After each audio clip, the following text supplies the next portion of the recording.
para me ajudar a dizer melhor e poder avançar no que eu estou me propondo a trabalhar esse ano, né? O ano passado, quem me acompanhou aqui, eu falei, o tema do meu seminário foi Caligrafias do Inconsciente, né?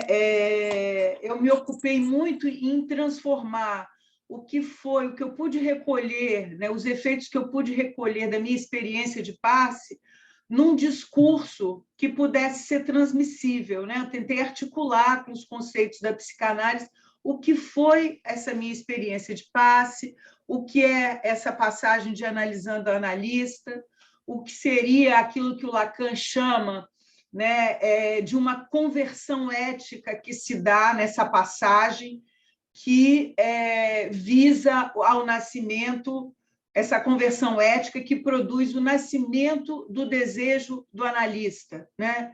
Esse é um conceito da teoria de Lacan, que eu não vou me aprofundar aqui, mas é esse desejo que visa sustentar a diferença pura, né? E, a partir dessa experiência do ano passado, eu vou recomeçar hoje o meu seminário intrigada, tomada, fustigada por esses restos inanalisáveis, isso que resta de uma experiência analítica, né? De uma experiência, poderia até dizer, de passe, né? Onde você vai teorizar esses pontos da sua análise. Acossada um pouco, então, por esse gozo que Lacan vai nomear, esse gozo que resta, de um gozo opaco do sintoma, né? Ele diz que nem tudo pode ser analisável, que resta, ao final de uma análise, esse gozo opaco do sintoma. Resta, e, portanto, inanalisável, e eu diria que são os restos do nosso narcisismo primário, né? Restos que dizem respeito, se a gente voltar a Freud e a Lacan, a essa aquisição dessa primeira imagem especular, né? Que o Lacan vai dizer que é a matriz primitiva do eu, né? E onde residem, vamos dizer assim, as nossas projeções paranoicas, né? Essa primeira imagem que é tecida de real e imaginário, sem ainda a constituição da palavra, né? Que resta ali adesivada na carne, que o bebê humano se aliena num primeiro momento. E eu vou dizer, o que eu pretendo desenvolver nesse seminário, trabalhando esse tema, psicologia das massas em tempos de políticas da inimizade, é pensar em que medida no nosso laço social hoje, na nossa contemporaneidade, nós estamos sendo regidos por um certo predomínio uma certa relevância desse tempo primitivo da nossa estrutura, né? Esse tempo propenso a essas projeções paranoicas, ao predomínio desse narcisismo primário, né? Que a gente não tem acesso, porque isso está lá na constituição primitiva do nosso psiquismo, e que retorna, né? E que retorna o que eu chamei aqui de políticas da inimizade, me valendo de um conceito de um filósofo, um pensador camaronês chamado Achille Mbembe, né? Que ele tem um livro que se intitula Políticas da Inimizade, né?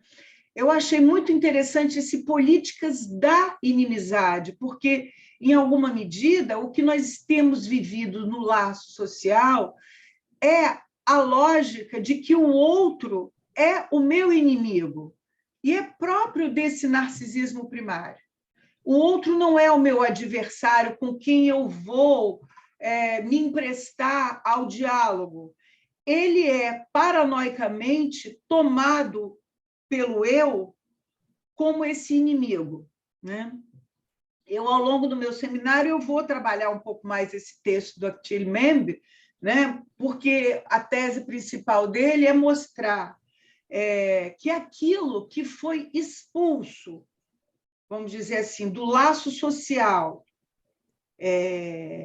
pela essa lógica imperialista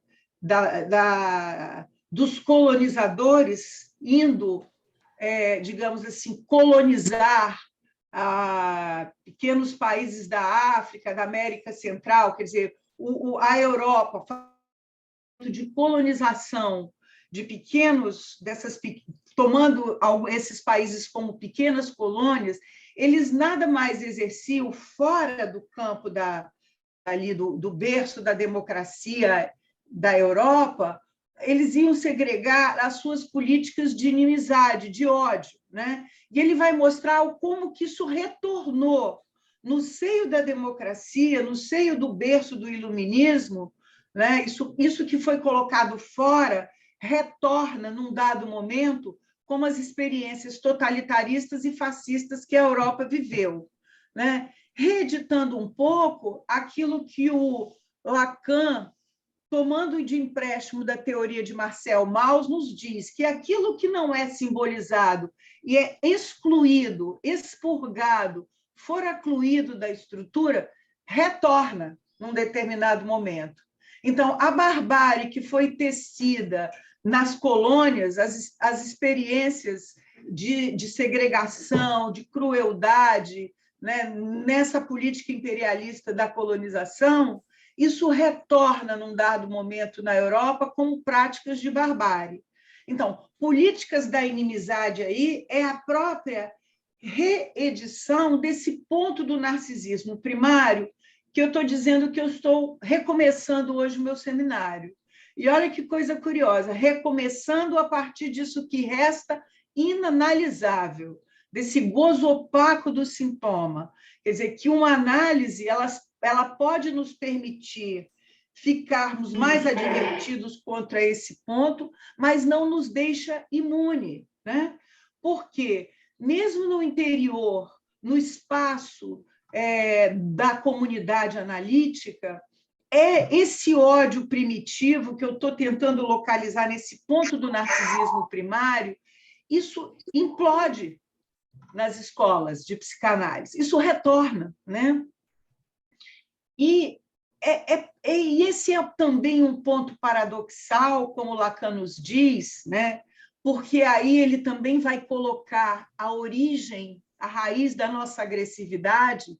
Quer dizer, esse é um ponto paradoxal, porque ele tanto carrega a face do pior, digamos assim, da barbárie, como também é um ponto de tensão, né, que nos faz avançar, né? A agressividade é a nossa força motriz, que ela pode derivar para um ato de violência, ou ela pode nos permitir também fazer com que a gente se desloque de uma certa posição parasitária do nosso gozo, né? Onde o gozo ali está tomando conta e nos deixa numa posição inercial. A agressividade é um motor de avanço, né? Que é aquilo que o Freud nos diz no mal-estar na civilização, né? Na cultura, melhor dizendo, na cultura, do que civilização. Que não há progresso sem que se leve em conta a barbárie, né? Sem que a gente leve em conta os fracassos civilizatórios para que isso possa nos fazer avançar.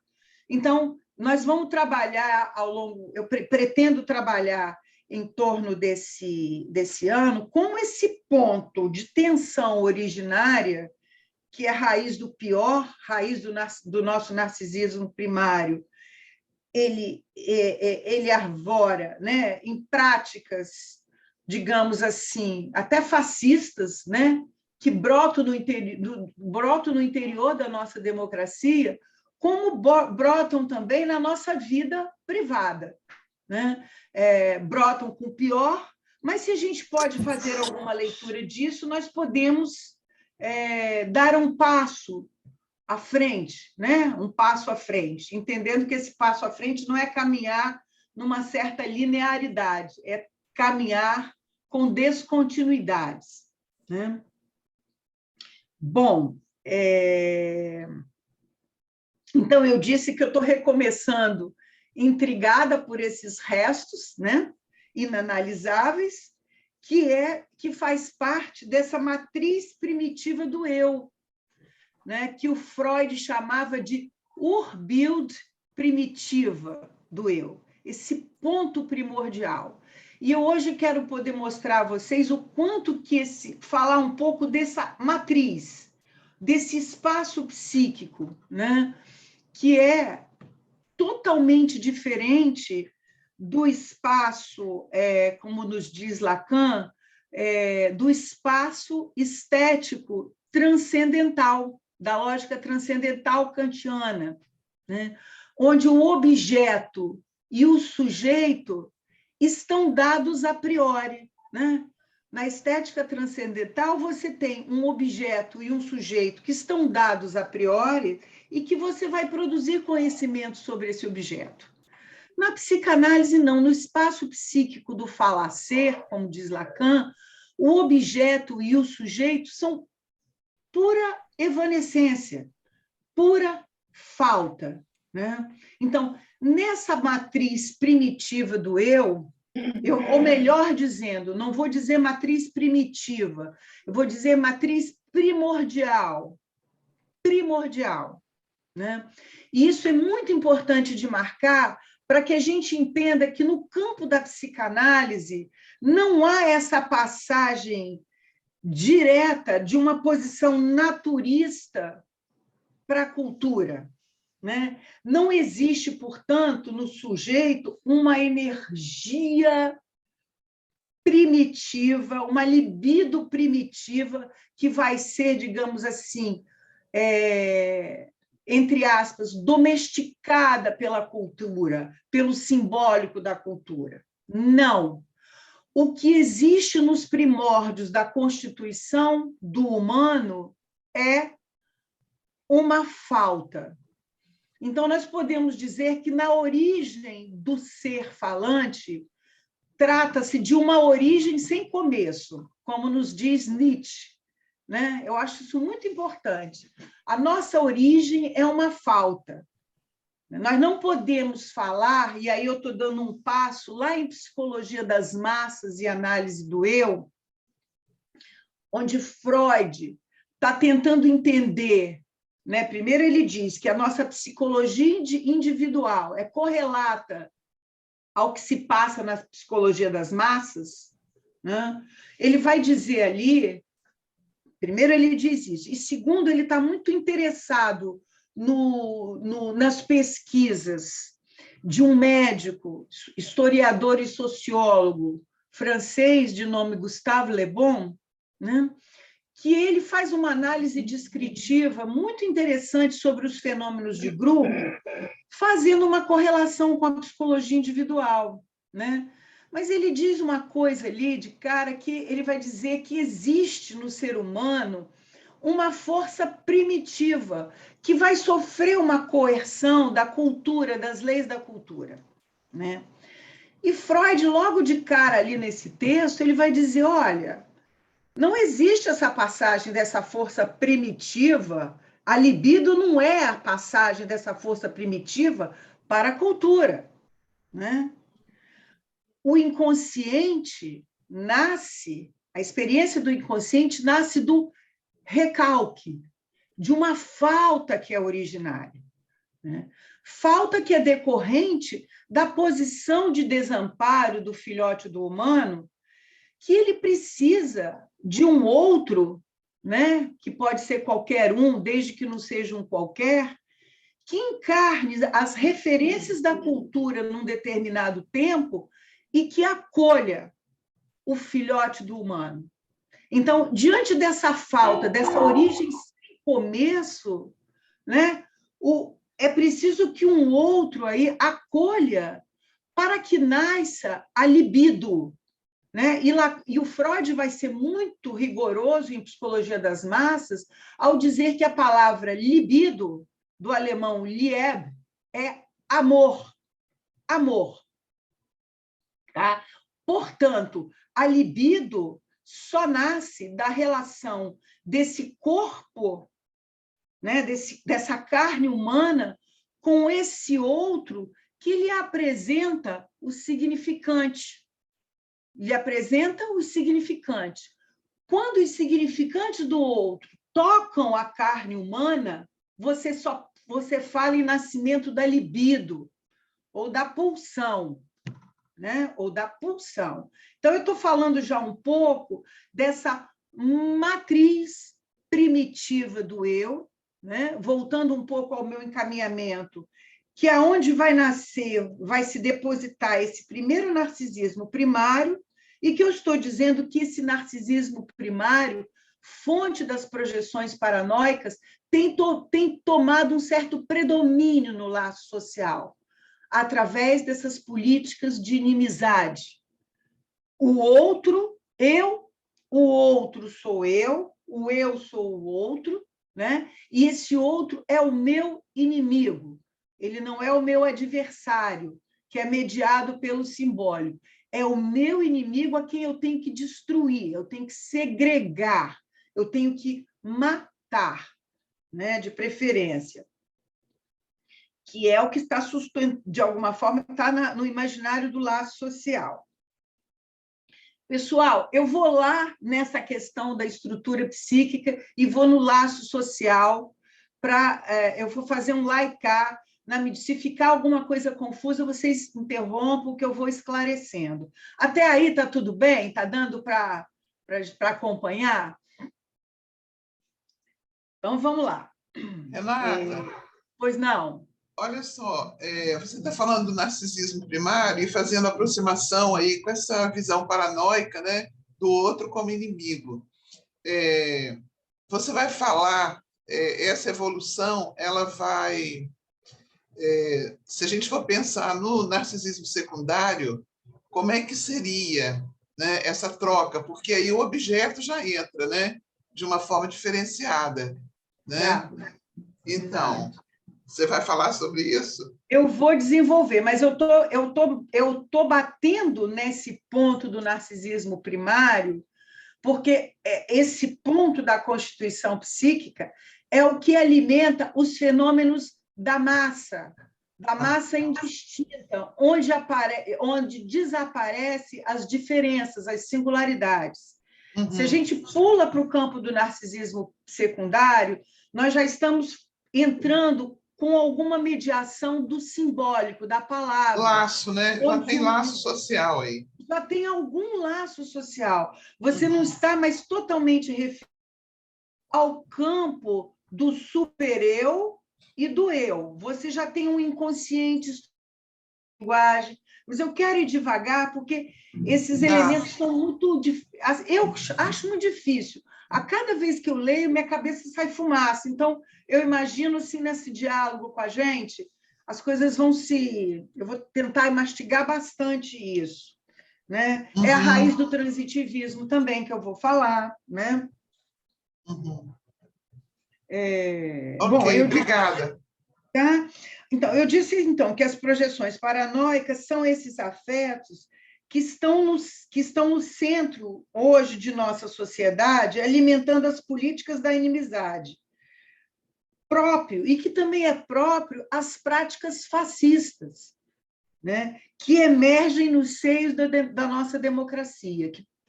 Porque a gente também tem que pensar que a democracia não tem um ponto zero ideal onde você vai partilhar no público o diálogo e as diferenças, tal qual os gregos pensavam a democracia. Né? Quer dizer, esse ponto de tensão é necessário que ele se sustente aí, que é a raiz da agressividade.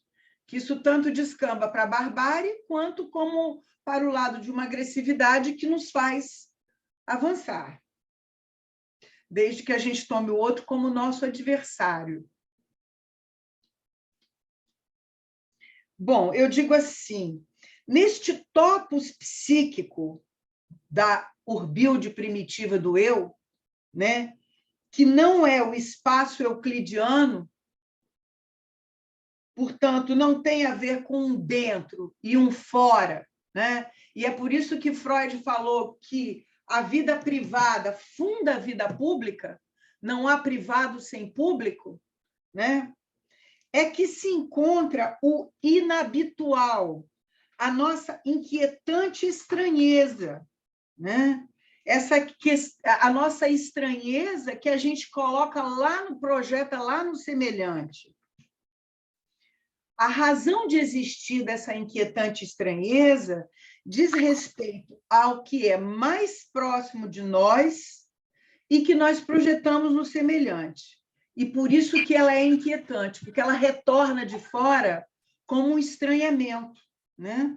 E o nosso movimento é tentar destruir isso que está lá fora e não tomar isso como sendo nosso. Né? É essa estranheza que sempre se manifesta nos fenômenos de grupos, desde os mais organizados, como diz Freud, né? Assim, os grupos que eu vou chamar aqui de mais organizados são esses grupos que estão mais mediados pela figura do ideal de eu, né? Que já é um tempo, como a Celeste bem lembrou, da constituição do narcisismo secundário. Você já tem um referente mais simbólico mediando as relações, né? Mas ele, sobretudo, é prevalente nos fenômenos de massa, né? Essa massa indistinta, onde você perde a sua capacidade, a sua particularidade, né? E eu gosto muito de uma metáfora que a Hannah Arendt, na origem do totalitarismo, se vale para explicar os fenômenos de massa, né? Ela diz que estar no mundo é estar partilhando a palavra, né? E entre o eu e o outro, né, é preciso que haja uma mesa de negociações. Ela usa a metáfora, né, de uma mesa de negociações que me separa do outro, ao mesmo tempo me aproxima. Se a gente entende que a mesa de negociação é o espaço onde a gente vai depositar a palavra. É o espaço por meia hora excelência. para fazer. Meia hora não, 20 minutos. Não, deixa com ele depois, outro dia eu vou precisar. Agora eu não preciso. Tem alguém de microfone aberto. Então, é onde a gente vai depositar a palavra. Ela diz que quando essa mesa é retirada do espaço social, nós estamos nos fenômenos de massa, onde há um predomínio da vida privada, daquilo que é privado, sobre o público, né? Se a gente tiver aí na cabeça o discurso do mestre, se vocês tiverem na cabeça o discurso do mestre como Lacan propõe, que ele coloca em cima da barra o significante S1, e embaixo ele coloca o sujeito, né? Essa escritura mínima, onde o significante está sobre a barra do recalque e o sujeito embaixo, nós temos aí o espaço mediado pela palavra, onde o significante representa o sujeito, ele não diz o que é o sujeito. Portanto, a vida privada está recalcada, né? Então, no espaço democrático, é preciso que você se faça representar pelas instituições, pelas associações, né? E quando a massa predomina, e, sobretudo, políticas de inimizade com viés fascista, nós temos o predomínio da vida privada sem véus, do privado na sua obscenidade. Eu vou falar disso mais adiante. Então, só para marcar que é o ponto do narcisismo primário. Então, o que nos leva a isso? Né? É isso que eu me pergunto, e é como eu bem disse aí, que no espaço da democracia, que é o espaço por excelência da representação, que a gente pode encontrar isso representado no discurso do mestre, né? Nós temos ali uma luta constante por reconhecimento, uma luta por reconhecimento da nossa identidade, né? As minorias estão ali lutando para se inscreverem no espaço democrático, né? Aliás, tem um texto, um livro muito importante de um jurista americano, chamado Michael Rosenfeld, que se chama A Identidade do Sujeito Constitucional. É um texto belíssimo que ele trabalha à luz da teoria de Lacan sobre a questão da identificação, né? Ele vai mostrando que, no processo de identificação, e isso é pura teoria lacaniana, nós nos identificamos a um traço de falta, a uma marca de falta. A nossa constituição de sujeito na relação com o outro, nós precisamos nos identificar a uma marca de falta que nos habita. E essa marca de falta que nós levamos para o espaço democrático, né? Essa marca de falta que faz com que no próprio sujeito habite uma falta e uma diferença singular, né? É o que faz com que nós sejamos sujeitos absolutamente paradoxais, divididos, marcados por uma falta, né? E é isso que segura as relações, é que faz com que a gente não tome o outro paranoicamente, projetivamente, como se a gente acreditasse que o eu e o outro fossem a mesma coisa, né? Há uma separação, é essa falta que é o traço de identificação que nos separa do outro. É a nossa mesa de negociação, como diz a Hannah Arendt, tem uma falta marcada aí. Então, a identidade do sujeito constitucional, quando nós nos agregamos em democracia, nós temos um limite de não nos confundirmos com o outro. É óbvio que isso não é tão bonitinho assim, a tensão e a barbárie está aí o tempo todo. Mas é o que permite o mínimo de distanciamento na democracia, o que a gente perde nas políticas de massa, né? Então, na democracia, a gente tem essa tensão constante entre o que é heterônimo e o que é hegemônico. Esse ponto de tensão. Eu vou lutar o meu reconhecimento, pela minha visibilidade, sem perder de vista o limite da falta, da castração, e sabendo que em mim habita uma falta, né? Depois eu vou tentar desenvolver isso melhor para ver onde eu estou querendo chegar, né? Essa tensão de identidade é totalmente diferente do que nós temos vivido hoje, que se chama uma certa política de identitarismo. Eu estou distinguindo a identificação e a identidade das políticas de identitarismo, né? O que é isso? É pensar aí o predomínio no laço social de eus narcísicos, eus caprichosos, imersos nas suas vontades privadas, né? Preso, portanto, aquilo que está lá na matriz do narcisismo primário, que é o transitivismo, matriz do nosso transitivismo, né? Eu vou falar o que é o transitivismo, né? Mas, em linhas gerais, é esse movimento da constituição psíquica em que o eu introjeta algum objeto que é bom, né? Estou usando a linguagem de Winnicott, né? Que Lacan constrói o seu estágio do espelho, onde ele vai trabalhar o conceito de transitivismo, buscando isso em Winnicott, né? E é muito interessante você ir fazendo esses nexos causais, porque o Winnicott é esse psicólogo, esse psicanalista, psicólogo é um psicanalista fabuloso inglês, que trabalhou com os grupos, fez grupos terapêuticos para acolher os soldados que vinham da Primeira Guerra Mundial, dos frontes de batalha, completamente dilacerados, então, assim, totalmente despersonalizados. É como se ele recolhesse sujeitos que viessem tomados por uma patologia de pura paranoia, né?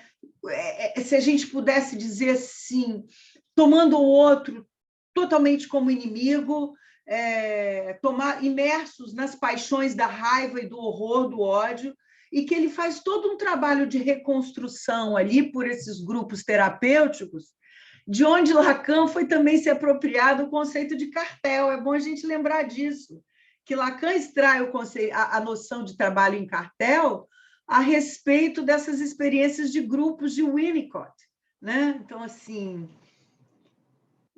Bom, aí eu já estou fazendo um monte de derivação aqui, pensar que cartel é uma espécie de coletivo, de agrupamento, aonde surgem as paixões primitivas, que a gente, né? Mas que, como somos um agrupamento de analistas, o que a gente faz? Ao invés de botar para fora, de segregar o mal-estar, a gente tenta fazer uma leitura desse mal-estar. E o Winnicott, terapeuticamente, foi fazendo um trabalho aí em torno desse transitivismo. Bom, voltando aqui à questão, né? Eu estou tentando diferenciar a identificação das políticas identitárias, né? De eus narcísicos, nesse ponto do transitivismo, entre a introjeção do objeto bom e a projeção e a expulsão daquilo que nos é mal, daquilo que nos é estranho, e que volta lá de fora como projeção paranoica, né? Eu já desenvolvi um pouco isso quando eu trabalhei a topologia de bolha. Quem já me escutou falando sobre isso, sobre a segregação, eu trabalhei que hoje, como a gente vive sob o regime da lógica dos algoritmos, né? Assim, de criar grupos e inimizades, né? Pelo algoritmo que exclui quem não é, quem pensa diferente, você vai criando certas topologias de bolha que são topologias, são pequenos grupos narcísicos de eus identitários, né? Então, a gente vai criando aí as mais variadas lutas identitárias. Posso falar um pouquinho, Renato, sobre isso? Claro, claro. Então, olha só, hoje eu estava vendo, por coincidência, você está trazendo essa questão, eu me lembro quando você trabalhou isso, e a formação de bolhas e tal, e a incomunicabilidade entre uma bolha e outra, que faz com que a pessoa acabe não tendo a menor ideia do que o outro pensa, mas abraça só o seu pensamento. E tem hoje eu recebi hoje aí no WhatsApp até um vídeo de uma pessoa que está dizendo, dando umas dicas de como furar a bolha e a importância de furar a bolha, buscando nas outras bolhas, escutar também as outras bolhas. Mas eu vejo isso como quase impossível, porque o algoritmo ele nutre a pessoa o tempo inteiro daquilo que a pessoa já pensa, já sabe e já quer, porque ele só vai colher, né, o tempo inteiro isso que está no pensamento de cada uma dessas bolhas, né, aquilo que já tem lá mesmo. Então, eu achei muito interessante, porque agora você está trazendo isso e eu acabei de ler sobre isso. E uma dica que ele dá é essa, é uma tentativa de, mesmo você discordando totalmente do outro, abrir o ouvido para escutar um pouco o que ele está dizendo. Né? Claro. Abrir o ouvido e tentar devolver ao outro sem pretensões, proteções é ótimo, sem proteções de saber, olha o ato falho, porque o saber às vezes nos protege, eu sou o sabido e você é o ignorante, né? Sem pretensões, então, de se colocar nessa posição de mestria, de devolver ao outro o ruído do próprio discurso dele, né? É tentar mostrar que aquilo que ele projeta como inimigo é ele. Não é tarefa fácil. Não é tarefa fácil. Não é. E aí tem um escritor, um autor que eu vou trazer para cá, que é o Jorge Bataille, que ele dá alguns caminhos para isso. Tá? Mas hoje eu vou ficar mastigando a matriz originária do eu aqui para mim e para vocês. Então, Renata, eu estava falando... Renata, só um minuto. No início, você estava falando... Sou eu, Felipe. Tudo bem? Opa, tudo. Você estava falando no início sobre a questão das colônias. E depois você está falando dos países que fizeram essa colonização, que pegaram esses pequenos países africanos, sul-americanos, até que eram colônias de extrativismo, né? Eram as colônias extratoras, né? E qual foi a raiva que isso criou? Porque, assim, claro que todos nós temos raiva dos colonizadores e os africanos têm muito mais. Tanto é que as guerras, né, que aconteceram há pouco tempo aqui na África, por conta dos africanos contra os portugueses, foi muito forte, né? Mas eu queria saber se você vai desenvolver mais alguma coisa dessa questão da colonização. Eu vou pensar a colonização, Felipe. Obrigada pela sua intervenção. Eu vou pensar a colonização como alienação, do sujeito ao outro, né? Assim, pensando, o que eu quis dizer com isso? Que aquilo que foi colocado lá fora, desde o final do século XVIII, né, com as colônias, começa com o extrativismo, depois vem dominação de território, né, e base militar hoje, né, porque se você olhar o mapa hoje, você fica impressionado como os países da Europa eles têm bases militares espalhadas pelo mundo inteiro, que é uma colônia, é uma dominação. Né? Isso que foi produzido lá fora, tipo assim, aquela violência que foi produzida lá fora no quintal do outro, o Achille Mbembe mostra que isso retorna no interior da Europa com o fascismo e o nazismo. Porque os campos de extermínio não foi invenção dos nazistas, ele vai mostrar isso. Os campos de extermínio já aconteciam nas colônias dos países imperialistas, colonizadores. Né? Os extermínios já aconteciam, a barbárie já acontecia com esses povos. Né? E isso retorna como um retorno do recalcado, ou melhor, como um retorno do recalcado, não, como aquilo que está foracluído retorna em ato, né? Isso que foi expurgado, que está projetado lá fora, retorna, mostrando, olha, isso é de vocês. Essa miséria que vocês produziram lá fora retorna, é de vocês. É isso que ele está marcando. Né?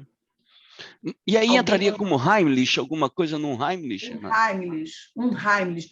Isso que me é estranho, isso que é isso que me é estranho lá fora, nada mais é do que a minha inquietante estranheza. Né? O que é que causa tanto mal-estar, né, e estranhamento quando nós nos deparamos com alguma imagem que é um déjà vu? É porque aquilo que a gente vê lá fora no outro somos nós. Nos toca, então, sim. Nós estamos aniquilando o que é nosso. Né? Quando eu sou violento com um irmão, seja um irmão de discurso, ou seja o meu semelhante, eu estou me aniquilando. Né? Eu estou me aniquilando, porque eu é outro. Você não só aniquila porque você deixa de fora a experiência da palavra. Não, porque se o outro tomba lá, você tomba cá. Né? Você se mata aí também. Vai um pedaço de você naquela aniquilação. Isso quando você reconhece que você estava ali, porque na maioria das vezes a gente não há né? E vai embora. Sim. Até a próxima Até violência. o próximo tombo, né? Até o próximo tombo. Até você quebrar a cara. né? Mais uma vez. Bom, aí eu vou me valer aqui do conceito da deriva identitária, que é isso que a Celeste bem disse, né? Você tem o grupo dos índios, né? O grupo da comunidade LGBTQ+, você tem vários grupos lutando por suas bandeiras identitárias sem se comunicarem entre si, como se, por exemplo, a violência contra a mulher fosse uma questão só das mulheres, né? E a violência contra a mulher é algo que diz respeito à nossa dignidade de humanos, né? De respeito a nós todos. Então, você vai criando aquilo que se chama hoje de uma deriva identitária, né?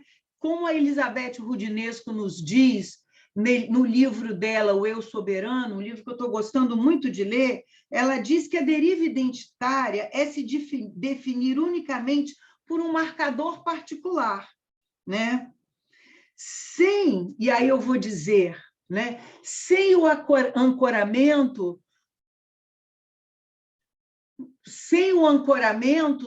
do significante da diferença, que nos dá a nossa identificação.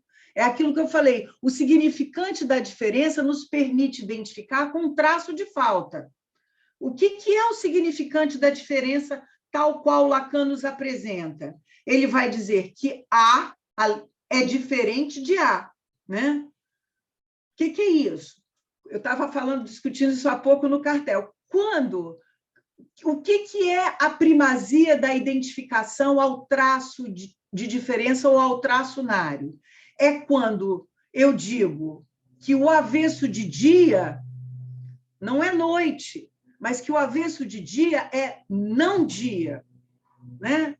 Então, A é diferente de A. Essa é a lógica mínima do significante. Dia, o avesso de dia é não dia e não noite. Então, portanto, nesse não dia, eu posso colocar a particularidade da minha significação, né? Mas desde que eu não perca de vista que eu sou marcada por essa falta.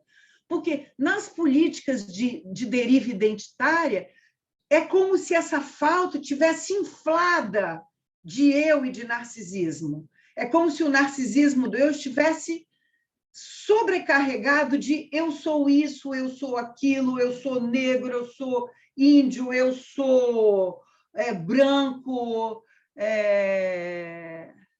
Tem algumas perguntas aqui, perdão, gente, que algumas perguntas vindo no chat. Primeiro, se eu vou falar do discurso do capitalista. Acho que vou sim. E o livro do Bataille são dois, é o erotismo e o conceito, está lá no meu consultório, o erotismo, e o outro texto dele é sobre a noção de dispêndio. Dispêndio. É um livro que eu comecei a ler agora, que ele vai trabalhar o conceito de gozo, que, diga-se de passagem, é um conceito que Lacan rouba dele, rouba literalmente, gente. Lacan não só roubou a mulher de Bataille, como roubou o conceito de gozo dele também. Depois a gente vai falar disso. Brincadeira, hein? Então, eu estava falando da identificação para distinguir das políticas identitárias, né? E aí eu vou fazer uma pequena citação da Roudinesco para falar da política identitária. Ela vai dizer assim: nada tem efeito mais regressivo para a civilização e para a socialização que reivindicar uma hierarquia das identidades e dos pertencimentos. Eu sou melhor que você, a minha bandeira é melhor que a sua, a minha causa é mais importante do que a sua. Só eu posso falar sobre negros. Qual é o seu lugar de fala? Né? De que lugar você está falando? Né? Então, isso é devastador para o laço civilizatório. Claro que a afirmação identitária é sempre uma tentativa de combater a supressão das minorias oprimidas, mas elas têm atuado por meio do excesso de reivindicação de si, de não se misturar mais com nenhuma outra comunidade, exceto a sua. Então, eu fico ali no meu quadrado defendendo a minha bandeira, dane-se para o outro, né?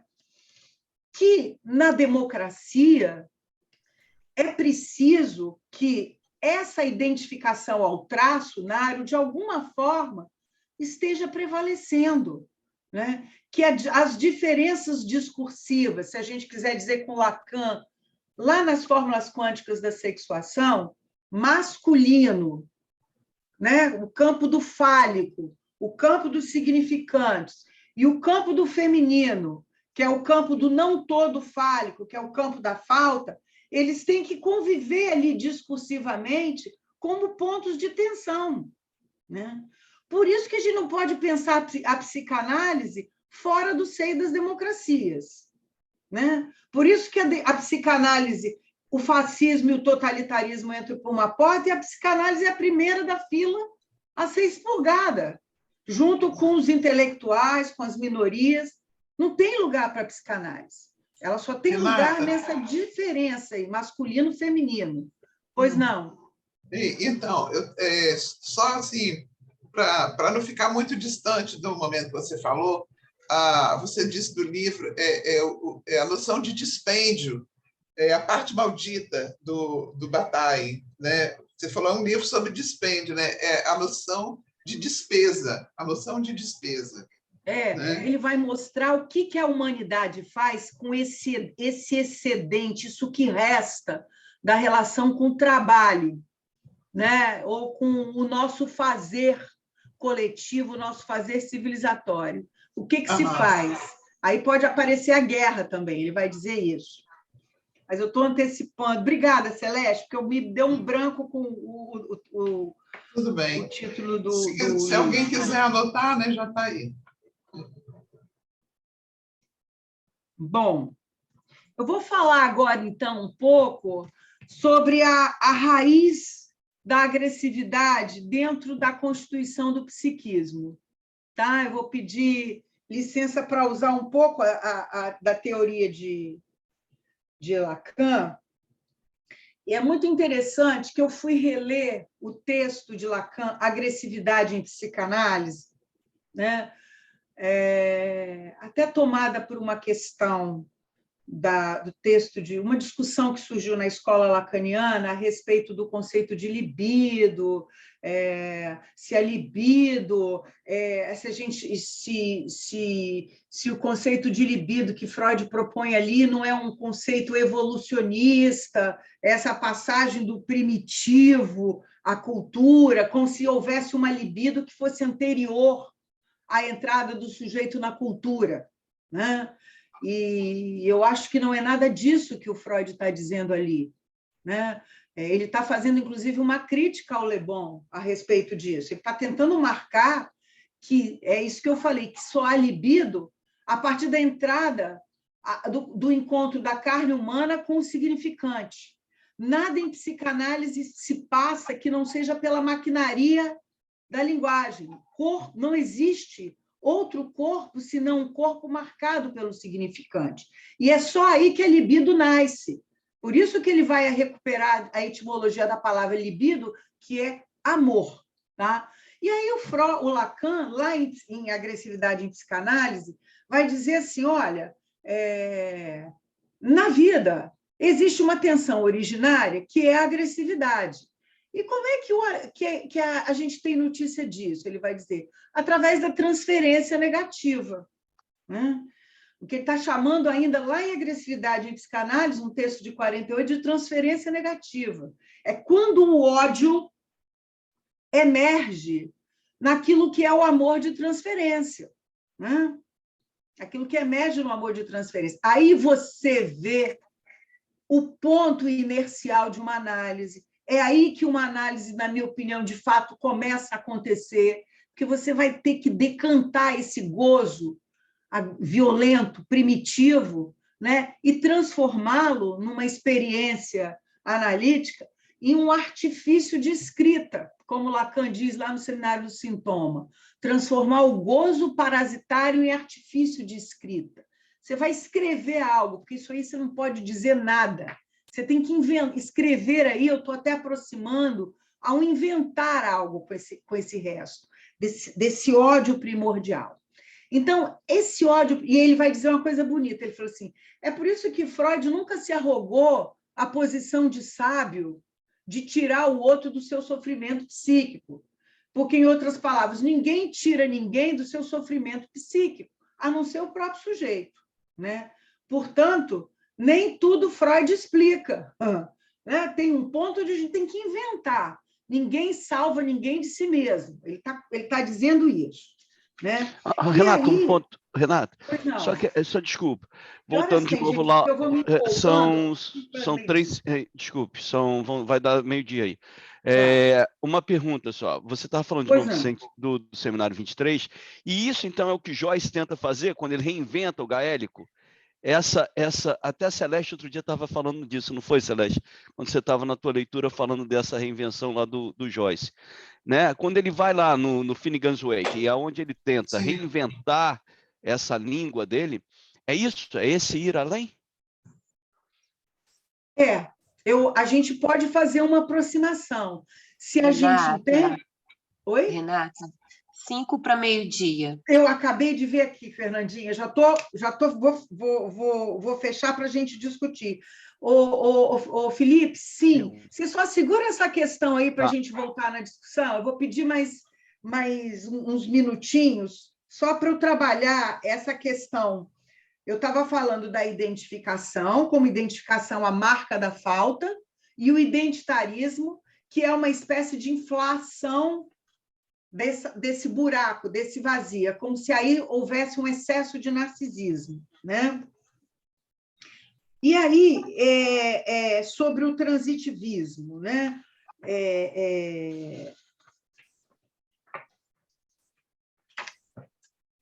Tem tantas questões aqui que eu posso trabalhar, eu vou escolher um caminho. Eu vou falar um pouco, só para a gente entender aqui, do espaço psíquico do falacer, né? Porque o espaço psíquico do falacer, ele se constitui a partir desse referente, que é o significante da pura diferença.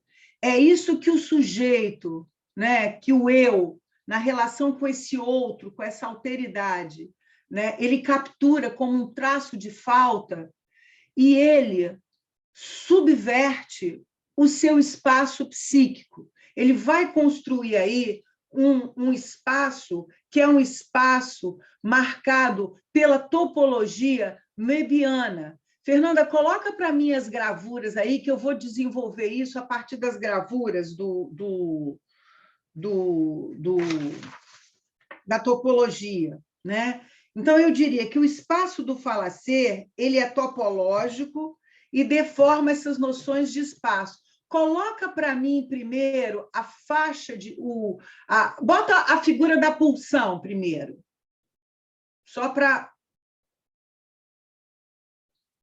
Bom, gente, eu vou apresentar essa figura para alguns, não é novidade, mas esse é o circuito da pulsão, né, que mostra uma borda, onde está escrito aí que seria essa borda de falta, que eu diria que seria a primeira marcação desse referente no corpo, né, e que faz com que tudo advenha no campo do humano a partir desse referente que é o significante do traço nário. É a primeira identificação, a identificação de uma marca de falta, de uma falta no campo do outro, né? Que o movimento da pulsão, que é essa força constante, é essa energia constante, que tenta recuperar uma perda, um objeto para sempre perdido, eu disse, que é ótimo, que cria uma borda de uma energia constante. é energética essa borda, é energética, né? É uma energética que a gente não pode quantificar, mas ela tem uma energia, e é uma força que não tem dia e que não tem hora. Quando isso bate naquela angústia, por exemplo, que não deixa a gente dormir, essa é a punção trabalhando aí. Então, esse é o primeiro campo do psíquico, né? Depois, a partir desse referente, o Lacan vai nos apresentar a faixa de Möbius. Coloca a faixa de Möbius aí, Fernanda, que tem muito a ver com o transitivismo e a projeção paranoica. Essa outra gravura. A figura 3, está vendo, Fernandinha? Acho que ela... Vocês estão... Esperei um pouquinho, que travou Tá bom, aqui.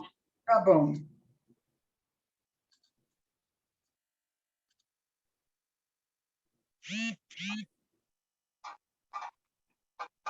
Essa faixa de Möbius, né, ela é uma topologia de superfície. Né?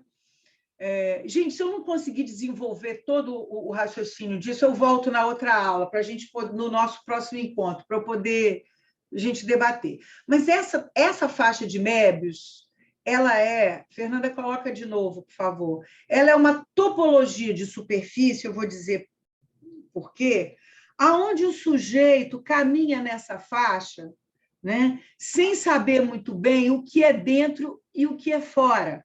Né? Ele tem uma ilusão de que tem um dentro e o fora. Mas essa faixa ela sofre uma torção onde o sujeito caminha achando que tem o dentro e o fora, mas, na verdade, dentro e fora são uma mesma coisa. Né? Isso diz respeito a essa primeiro tempo da projeção paranoica, aonde eu e outro se confundem, né? Se confundem aí, né? Onde eu e o outro são uma e mesma coisa. É o tempo do transitivismo, né? Então, se a gente pular para outra figura, que é essa figura do toro, Fernanda, aquela lá de cima, lá de cima. Eu pulei uma gravura importante, depois eu volto. Se vocês olharem no cantinho, vocês vão ver a figura que Lacan nomeia de 8 interior, tá? No cantinho. Né? O 8 interior, que nada mais é do que um rebatimento da faixa de Möbius sobre si mesmo. Olha aqui, o 8 interior é mais ou menos isso. Eu pego aquela fita de Möbius e dobro para dentro. E o que o Lacan quer mostrar com isso aí? Que o eu e o outro, eles caminham numa mesma faixa. Eu é outro, não há uma separação, a não ser que haja um corte, uma marca de falta se estabeleça aí por esse referente primeiro da linguagem, que é o real, é essa marca de falta. Né? Se eu tenho uma marca de falta enodando isso, eu estabeleço um mínimo de separação entre o eu e o outro. Isso aqui é a raiz das nossas projeções paranoicas. Né? E isso é muito fácil de ver na relação da criança com o outro, né? Quando a criança e o coleguinha ali de sala de aula, quando a criança cai ali, se machuca e cai, o eu que assiste aquela cena chora no lugar dela, ou chora com ela. Porque a criança, nessa fase do transitivismo, como diz o Winnicott, o eu e o outro se misturam. Né? Então, ela bate no outro, ela agride ou morde o coleguinha e ela mesmo chora. Né?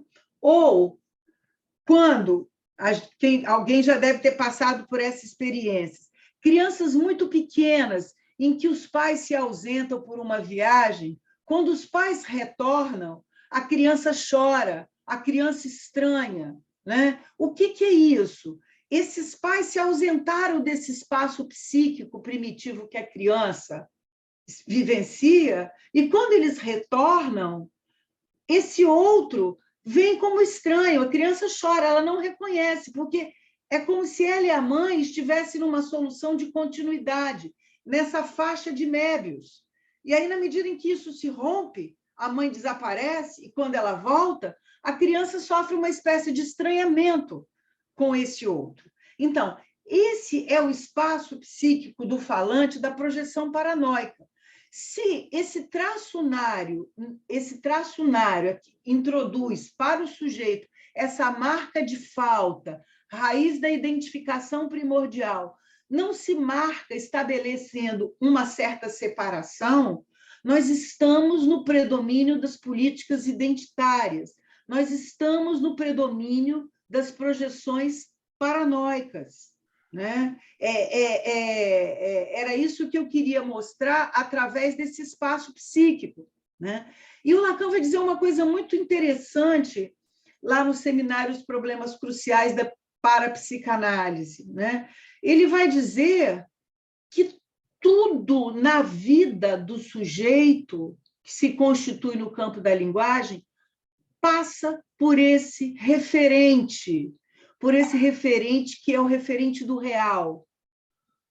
Tanto os enigmas daquilo que ele articula discursivamente, quanto as metáforas que ele produz em torno desse referente, quanto as significações que ele vai produzir em torno desse referente, quanto os sentidos para o seu sofrimento.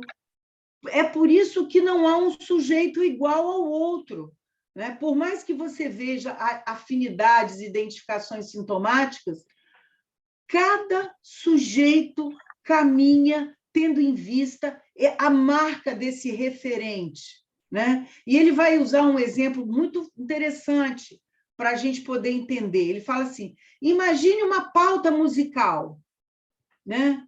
Que você vai tocando no piano a música que você lê na pauta, e, de repente, aparece uma falha nessa pauta musical. Essa falha ele vai associar ao referente. É aí que há alguma torção mebiana, né? Uma linha reta, você faz uma torção, né? Mebiana, você constrói aqui uma faixa de Mébius. Tudo se constitui a partir dessa falha. Essa falha que é originária, né? Que é a matriz dessa urbilde primitiva, aonde uma imagem vem se projetar, né? Mas é preciso um outro movimento aí para que algo dessa imagem primitiva, paranoica, que se projeta aí, ela perca um pouco de adesividade. O sujeito precisa, na sua constituição, perder um pouco dessa adesividade libidinal, vou me permitir usar esse termo de Freud, para que ele faça o mínimo de laço no grupo, sem destruir o semelhante, né? Então, quando essa adesividade está muito predominante, nós temos o predomínio, eu poderia dizer até, de políticas totalitárias e afetos libidinais mais propensos ao fascismo. Eu vou parar por aqui para a gente discutir, eu vou voltar com essa questão, tá? Nos próximos encontros. Muito obrigada, para a gente poder conversar, senão só fico eu falando.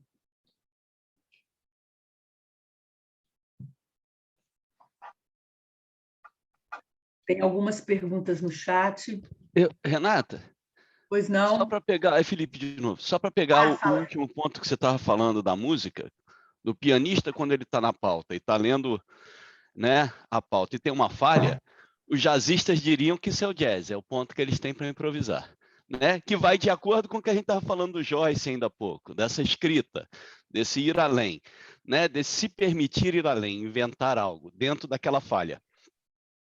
Não sei se a gente pode articular alguma coisa, mas eu estava pensando que é sempre esse movimento, o momento da falha, o momento daquilo que quebra, aquilo que não tem mais. Se a gente, a partir disso, não para de ficar no blá, blá, blá, no nhen, dentro de uma análise, e a gente muda. A gente fala realmente o que a gente tem que falar, não é isso? Ou não? Mas a gente Não. precisa reconhecer que essa falha é nossa, Claro, né? Isso. a falha da Porque se pauta é a nossa. gente... a falha é nossa, e que na falha está todo o sucesso, como diz Lacan.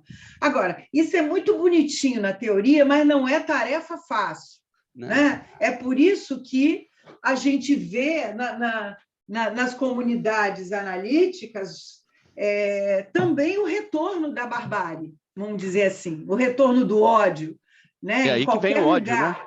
Sim. do ódio primordial, né? E, sobretudo, num tempo onde a gente está,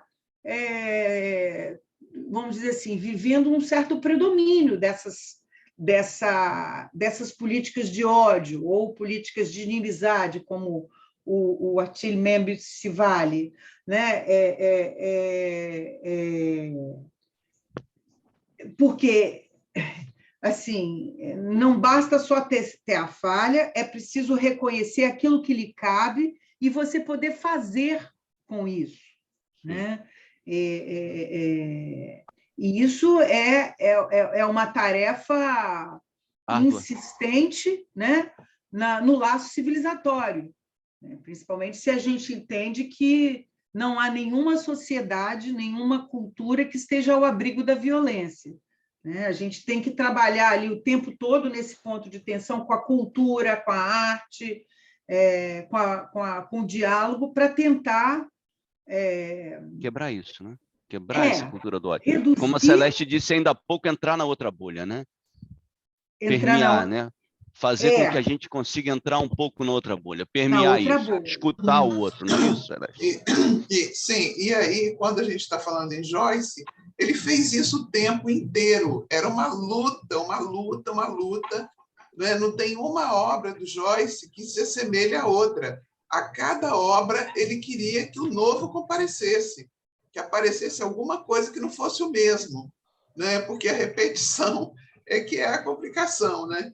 Então, ele ficava o tempo inteiro nisso, buscando, buscando, buscando, e às vezes ele buscava por uma via que era uma via assim da ironia, que era uma via jocosa, né? Então ele não saía por uma via que fosse uma coisa violenta, né? O Joyce tem muito isso. Ele ria muito quando ele estava escrevendo. Às vezes a gente tem dificuldade de rir porque somos outra aldeia, né? E a piada ela tem muito a ver com a aldeia também, né?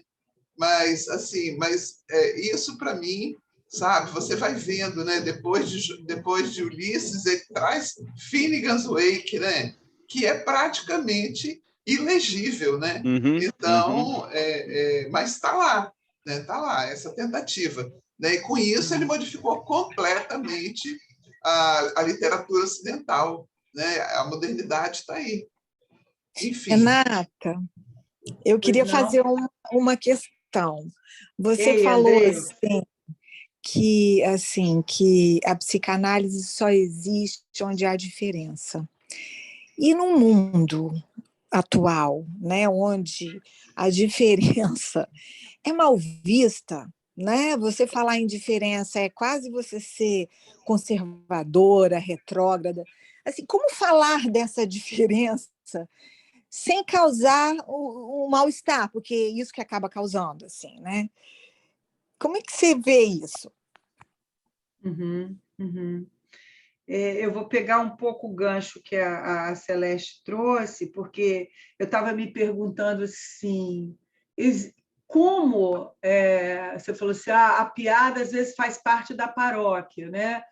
Mas o nonsense, né? Aquilo que é puro nonsense, às vezes fura as bolhas, né? Às vezes, não estou dizendo que é sempre, mas é um bom antídoto, né?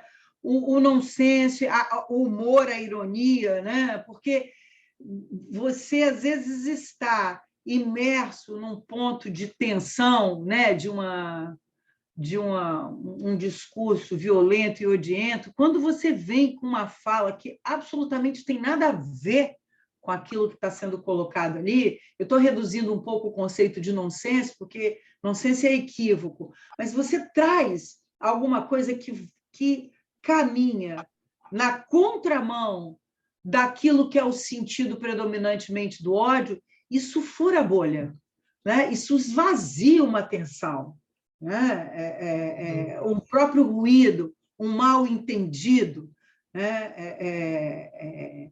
Agora, é uma tarefa de muita insistência, cada vez mais, né? Porque se a gente se estamos regidos sobre o predomínio, estou falando sempre o predomínio, de um real e o imaginário, né? Porque é o polo da projeção paranoica, e o simbólico, é óbvio que ele está ali, mas digamos que ele está ali mais acanhado, isso cria uma certa adesividade, né? Que é difícil de penetrar, é quase que uma graxa de ódio, assim, que você tem que criar esses mecanismos assim da presença de espírito. Aí vem o xiste, vem o humor, ou vem o puro nonsense, né, que pode nos atravessar da forma mais idiota possível, quebrar aquele mal-estar, né? Adiantando um pouco o que o Bataille disse, assim, ele fala uma coisa muito interessante. Eu vou ver se eu vou falar bem superficial, porque eu ainda estou entrando nesse estudo. Ele diz assim: o soberano, né, o lugar do soberano no laço social é esse. Isso não é Bataille, isso é Foucault, né? Isso é Thomas Hobbes. O lugar do soberano é esse que está dentro e fora do espaço coletivo, né? De um determinado laço político, né?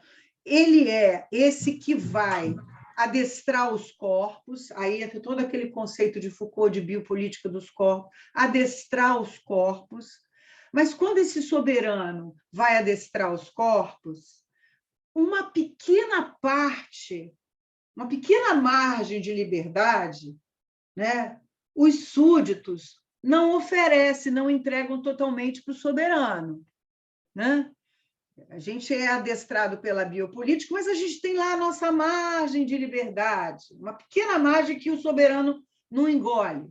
A gente pode pensar no conceito de objeto A, né, nosso, assim, não todo engolido, alienado, colonizado pelo outro, né? E o Bataille vai dizer uma coisa interessante: para nos livrarmos é ótimo também, porque não existe isso, para atenuarmos, porque ele estava muito preocupado nessa época, né, se questionando o que é que sustenta uma política fascista? Como é que nascem os fascistas? Né? Ele, ali, depois Adorno também se perguntando. É preciso recuperar desse soberano que tenta engolir tudo, né, do sujeito, é preciso recuperar essa pequena margem de liberdade. É esse ponto aí do sujeito que ele não entrega totalmente ao soberano, que recuperar isso, mostrar que isso é do sujeito e que ele pode fazer alguma coisa com isso, que ele pode inventar algo com isso, que ele não está totalmente devorado por esse outro, que aí está a força revolucionária dele. Ele usa esse exemplo, né? Assim, como alguém me perguntou se eu ia falar do discurso do capitalista, e aí eu me lembrei, por associação do texto dele, o capitalismo como Bataille, o capitalismo como religião, ele vai dizer que é preciso retirar da esfera do sagrado, né, o objeto que está totalmente lá sacralizado, sem valor de uso, né? É preciso tirar isso que está na esfera do sagrado e restituir a ele o seu valor de uso, né? E restituir esse valor de uso vamos dizer assim, como é que eu vou dizer isso? É extrair isso que está totalmente aderido, que o outro englobou totalmente, é extrair esse pedaço, algum pedaço disso, e inventar, né? Inventar algo com isso. É o que o George Agamben, lendo esse texto, ele vai brincar de que isso é profanar. Profanar é restituir o objeto que está na esfera do sagrado, dar a ele o seu valor de uso. Não, isso que o soberano englobou todo, adestrou meu corpo, me sacrificou, me escravizou, me submeteu, é isso que eu preciso recuperar de novo como essa margem de liberdade, né, para produzir aí um pequeno ato revolucionário. Que Lacan vai dizer, né, não existe essa revolução de você passar de um ponto ao outro, você tem que produzir pequenas mudanças no sujeito, né? Você não vai ter uma revolução política se o sujeito não se destaca desse outro. Ele vai dizer isso em outras palavras, lá no seminário do avesso da psicanálise. É o que ele fala para os estudantes do Maio de 68. Se vocês querem mudar o mundo, mudem a si próprios. São pequenos gestos, são pequenas sutilezas do seu erotismo que você tem que recuperar. Tá? E como fazer isso? Essa é uma questão. Como fazer isso no laço social? Qual é a importância da cultura, da arte, da psicanálise aí, né? Para tentar fazer porosidades nessa adesividade, né? Dos identitarismos, nessa adesividade da violência, né? Tentando cobrir com algum véu do pudor essa obscenidade do discurso fascista que a gente está vendo na televisão o tempo todo com esse nosso presidente, que ele fala dele mesmo, assim, da vida privada dele com escárnio, sem nenhum pudor. Isso é próprio do fascista, né? Das políticas fascistas, né? Andressa, falei demais? Não sei se respondi, que eu vou por associação. Não, tá bom, tá ótimo. Esclareceu a questão? Porque, às vezes... Você botou o humor em cena aí, né? Essa coisa de esvaziar, né? O nonsense. O nonsense. Ruído de comunicação. Aquilo que é mais estranho. Que aí o nego para e fala assim, mas estou brigando por conta de quê? Que eu estou brigando aqui a aparecer uma questão. Um despertar. Sim, né? Sim. Obrigada.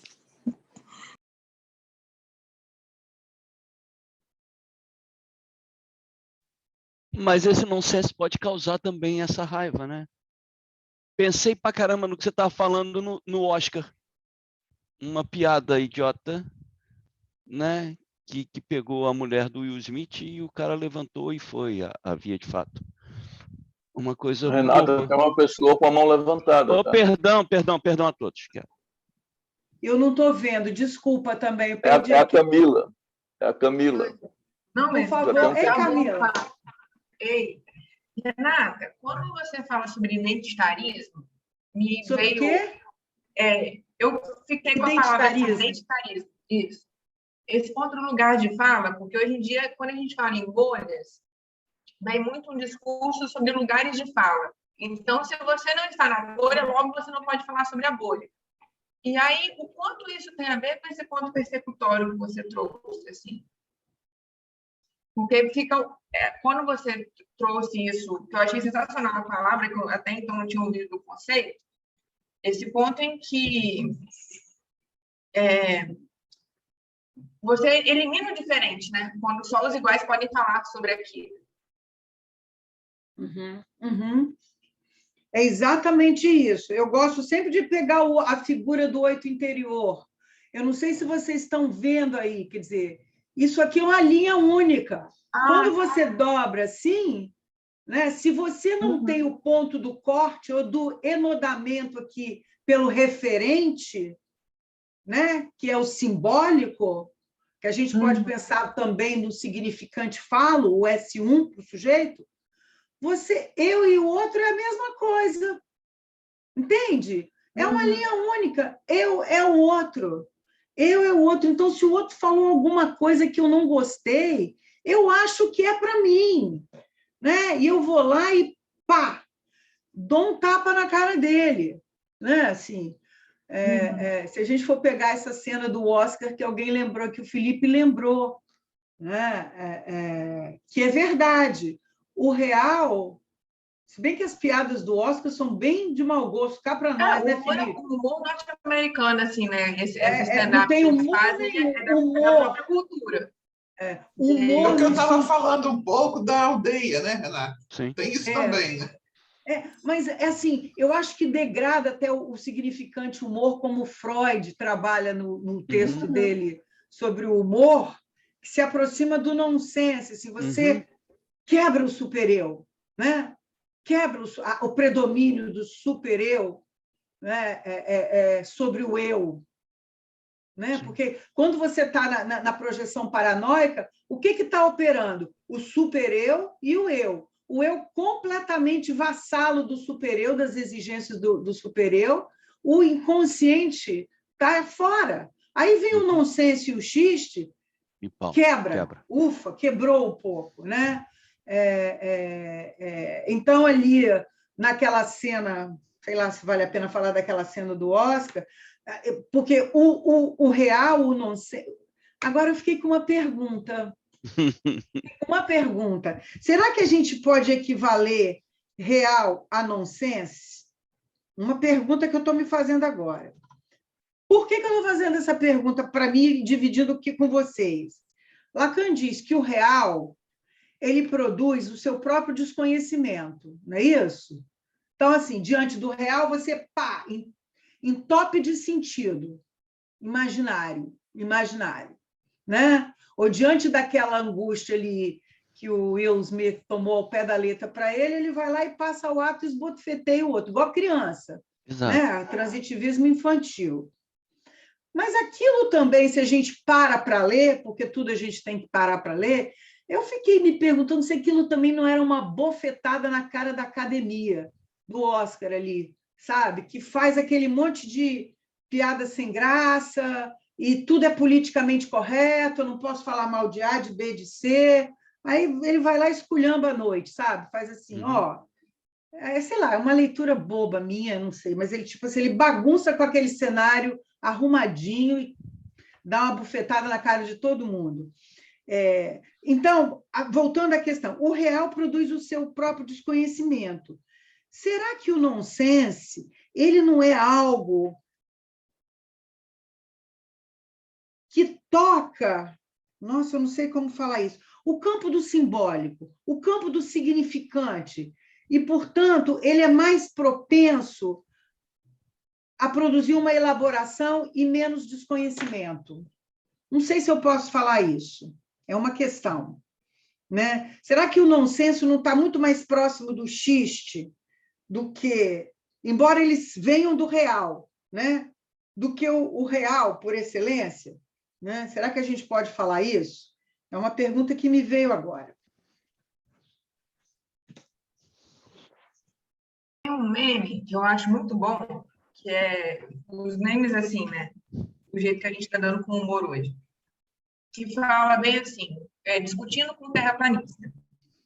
E aí o terraplanista fala que o homem não foi à Lua. E aí a pessoa responde, claro que não, a Lua nem existe, ela é um holograma no céu, e aí encerra a discussão. Às vezes alguma coisa sobre isso, assim, né? Sobre esse ponto de usar o humor por essa via. Sim, sim. É mesmo, o homem foi à Lua, eu nem sabia disso. O humor salva de alguma forma. O homem foi à Lua e eu nem sabia disso, né? Do que você, às vezes, partir para esse campo da discussão, eu tenho a verdade, né? A gente sabe disso, assim, no senso comum. O problema é lidar com esse ponto primitivo, porque isso nos ultrapassa, né? E eu vou, por isso que eu parti do passe, gente. Por isso que eu parti da experiência do passe, desse gozo opaco do sintoma, desses restos inanalisáveis que nos habita, a despeito de ter construído à borda do real, vou usar os termos da psicanálise, circunscrito, a nossa posição de gozo, blá, blá, blá, inventado sobre esse ponto, isso nos ultrapassa, né? O que nos cabe é ler e fazer com isso, né? Aline, eu acho que a Aline está de mãozinha para cima aí. Renata, suas falas sempre provocam tanto que eu não sei nem por onde começar, porque eu pensei em tanta coisa durante o tempo que você estava falando, que eu vou tentar aqui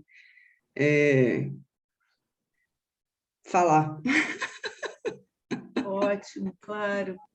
Eu fiquei pensando lembrei de Marx, da questão da alienação, fiquei pensando aqui, né, na questão, quando você trocou em algum momento sobre a questão do valor, né?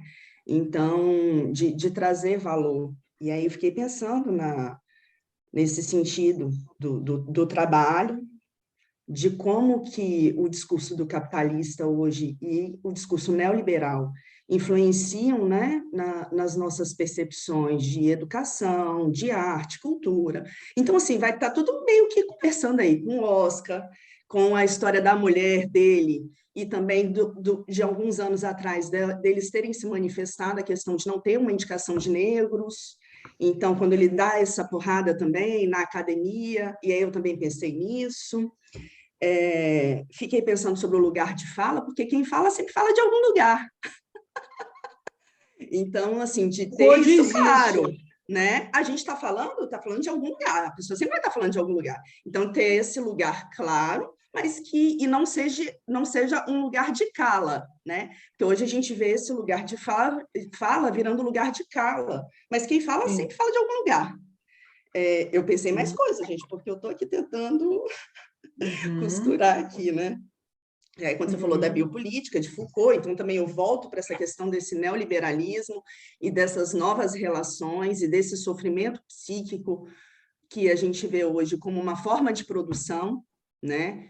O Christophe Dejoux, né, naquele livro lá, A Loucura do Trabalho, né, quando ele traz isso, o caso lá das telefonistas francesas, e não sei se está fazendo sentido tudo isso que eu estou falando, né? Porque aí eu lembro lá do discurso do capitalista, né, quando esse discurso dessas pequenas diferenças, dessas multi-identidades, que aí acabam, você não pode falar disso porque você não é, ou se um outro fala. Então, assim, eu não sei se eu estou conseguindo me fazer entender, porque foram muitas as questões que, durante a sua fala, foram me vindo. Então, a questão da agressividade, porque traz isso também, né? Essa agressividade, né? Pensando aqui na produção, as empresas, né? A gente vê toda essa evolução lá desde a década de 70, com a questão da iluminação, ergonomia, e hoje é observado que o sofrimento psíquico aumenta a produção, e a agressividade como essa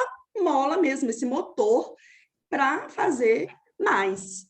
E aí eu volto lá ao valor, volto lá em Marx.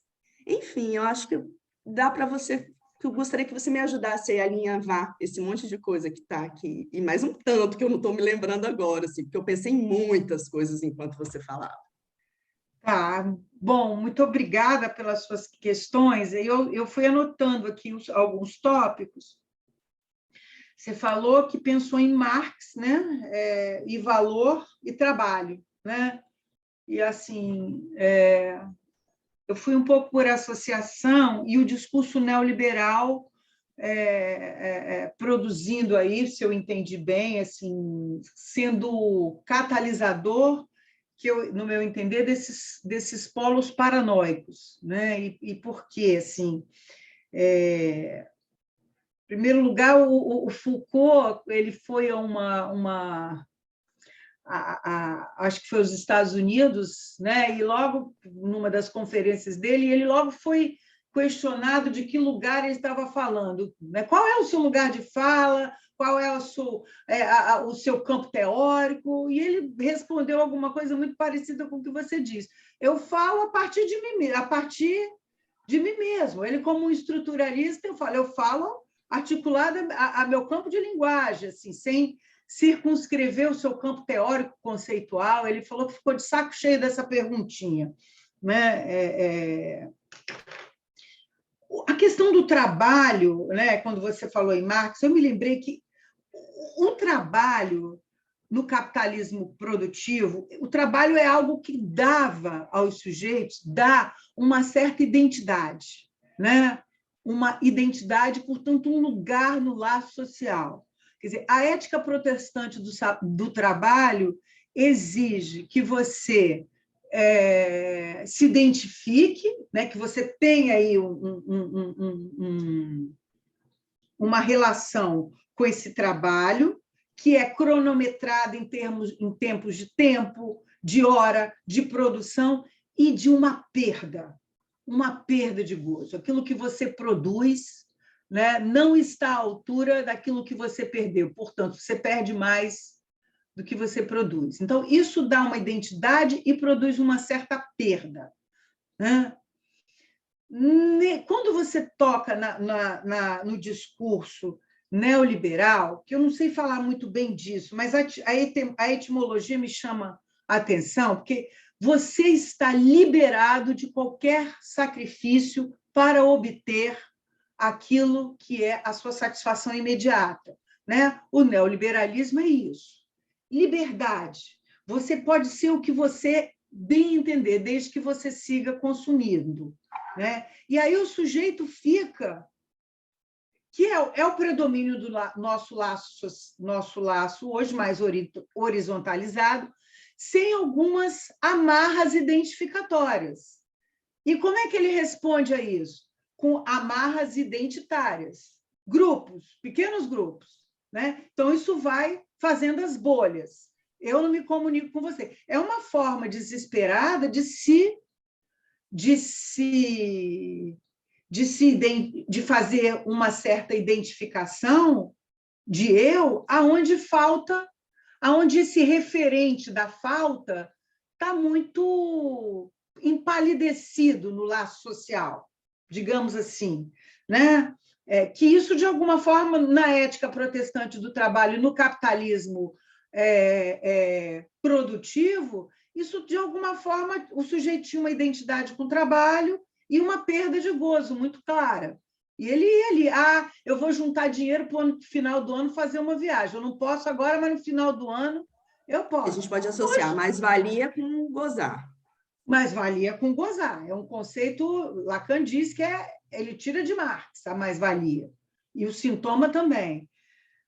Hoje, não. A tentativa do soberano mercado é arrancar tudo de você, a sua margem de liberdade, né? Se você olhar o discurso do capitalista, a tendência é o ar que se perde como mais gozar, a tentativa é me dar tudo, me dar sua carne, sua alma.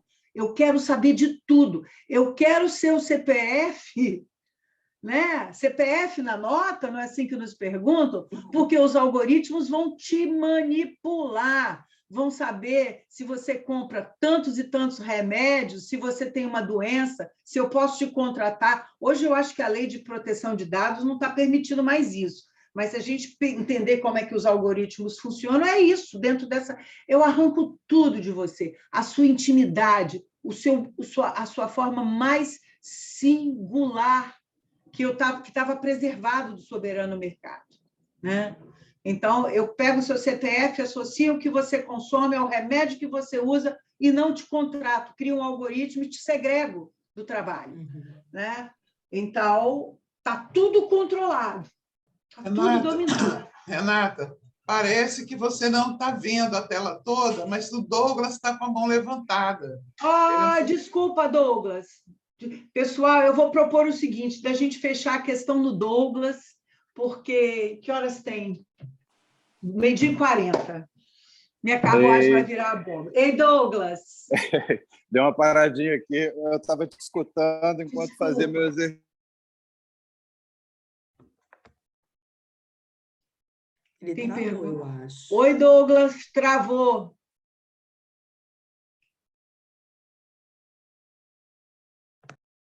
O Beto ali, o Roberto, me deu um retorno bom aqui no... Travou. Caiu. existe, né? Não sei se o Roberto está aí. Vamos lá, Douglas. Pois caiu. Que a falha é o único referente que nós temos, né? Eu acho que foi uma coisa assim. Aí fiquei pensando o seguinte: essa falha, então, vamos dizer assim, é esse ponto do furo, seria o ponto de nodulação, né? É isso, então, capaz de, vamos dizer assim, de fato, fazer não sei se é uma boa palavra, o bom agrupamento, entende? Que é esse enodamento pela falha, tá? Essa é uma questão. A outra é que a Camila trouxe esse ponto do Oscar, e achei que foi pertinente, porque também foi falado sobre a questão do lugar de fala, tal, né? E ali é uma configuração um pouco assim curiosa. Eu não sei se eu sei falar dessas coisas direito, mas, por exemplo, eu já ouvi dizer assim, que se você não, por exemplo, tem a questão de uma pessoa, talvez, ela não é negra, ela não pode ocupar um lugar, né, daquele que defende um lugar de fala. Aí eu fiquei pensando o seguinte: nesse caso do Oscar, ambos, né, faziam parte, vamos dizer assim, aparentemente, de um mesmo grupo. E nesse mesmo grupo se dá um quebra-pau, entende? Achei então, ótimo isso também. O que eu estou assim, querendo talvez colocar e ver o que você pensa? Na verdade, o lugar de fala, ele é quase que essa bolha é quase individual, entendeu? A bolha é quase que a singularidade, porque de fato você não vai, entende? Assim, sempre vai haver um ponto de diferença no rigor da coisa, né? Sempre alguma coisa vai derrapar, né? Mas é isso aí. Isso. Valeu pela fala, tá? Muito obrigada, Douglas. É isso aí. Você lembrou bem que a falha é onde há um enodamento dos três registros: real, simbólico e imaginário, né? Eu achei ótimo isso que você colocou, porque eu também pensei, eu falei assim, naquele grupo, né, de pele negra, vamos colocar assim, ali o pau quebrou, né? Assim, dentro da própria bolha, as falhas das singularidades, né? Ou né, aquele velho ditado, fachada de santos, fundilho de prostíbulos, não é isso? Como se a gente pudesse botar o nosso pior para fora, mas está ali dentro da própria bolha. Isso que a gente põe lá fora é nosso. Né? Isso aí. Quando você falou de nonsense, assim, né, eu fiquei pensando, a Celeste também trouxe, né, a heresia, né? Eu fiquei pensando na profanação, na rasura, né? Isso tudo, de alguma maneira, tem a ver também com parte desse sentido de falha, né? Que é o que se pode fazer, né? Talvez que o laço se dê por esse buraco, né? Que todos temos, né? O laço de grupo só se dá por esse buraco. O problema é que a gente entope de sentido esse buraco. A gente não quer saber da rasura, né? E a grande tarefa é encontrar as brechas para a rasura, vou dizer, para a rasura passar, né? Para a gente poder fazer alguma coisa com ela. Porque o nosso movimento de grupo é tapar isso. Isso ultrapassa o sujeito. Gente, isso ultrapassa o sujeito. Né? Fala. Não, eu ia falar que isso está lá na psicologia das massas, inclusive, né, Renata? Essa questão, né, do sujeito abrir mão da sua singularidade para fazer a identificação com o grupo, né?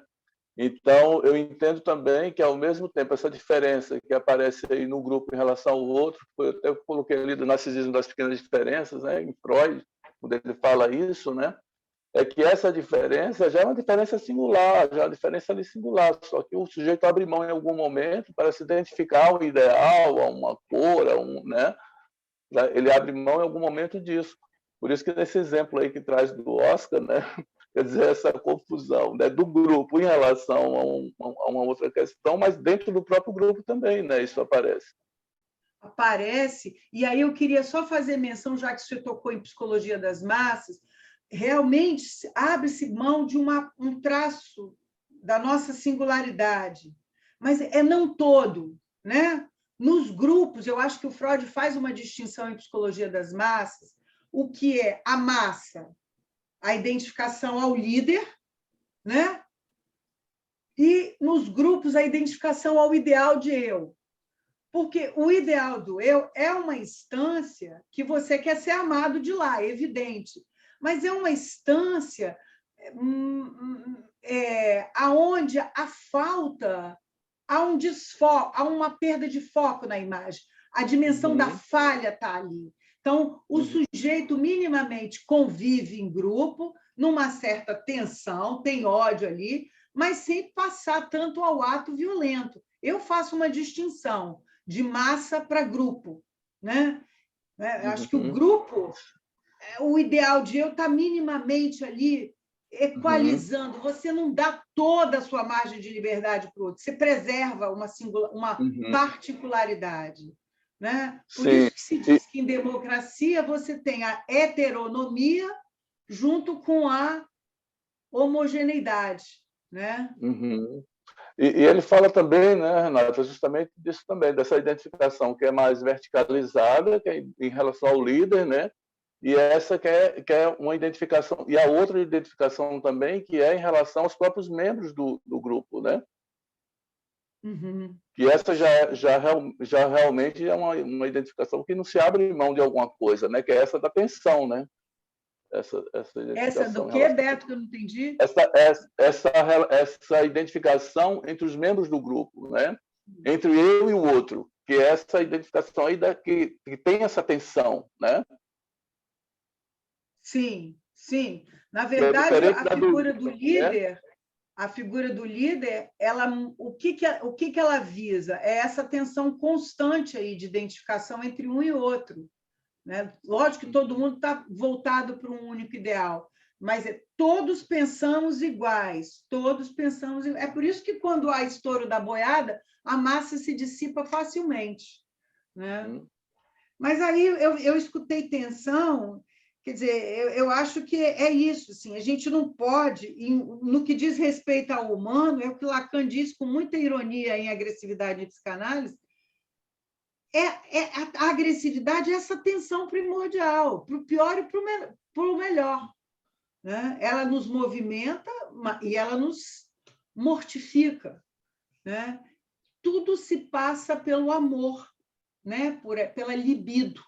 Né? Se a gente entende libido, como o Freud fala, amor, liebe. Né? Tudo se passa por aí. Pessoal, acho que a gente precisa encerrar. Eu super agradeço a presença de vocês, as questões, muito obrigada. E eu mando, assim que eu definir a data do nosso próximo encontro. Tá bom? Um beijo grande, viu? Muito obrigada. Obrigado, Renato. Valeu, Renata. Muito bom. Valeu, obrigada, gente.